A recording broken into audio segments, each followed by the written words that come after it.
A big ask for a major facelift. The Minnesota Wild and St. Paul City leaders want the state to help renovate the Xcel Energy Center complex.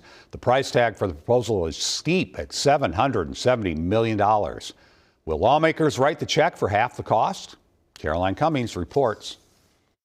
65. The Xcel Energy Center is an economic engine in downtown St. Paul, generating hundreds of millions of dollars in revenue. But at 25 years old, its biggest supporters say the arena and surrounding complex with the River Center and Roy Wilkins Auditorium are due for some major upgrades. And they don't come cheap. It's critical that we take a close look at every single penny of taxpayer dollars that we spend.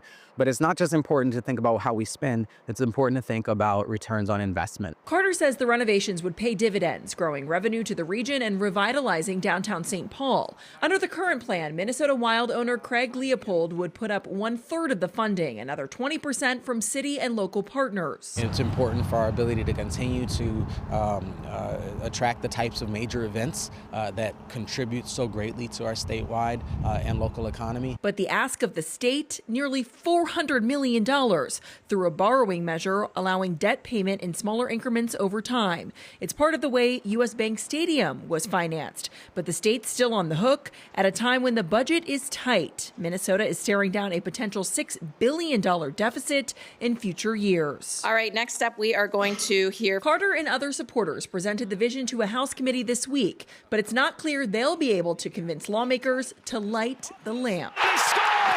I might be the biggest Wild fan here in the room today, but this is exciting for me. Unfortunately, this is a huge ask for the state of Minnesota, especially with the economy the way it is right now. In St. Paul, Caroline Cummings, WCCO News. Minnesota lawmakers are just beginning to put together the next two-year budget, which they must pass before the session ends.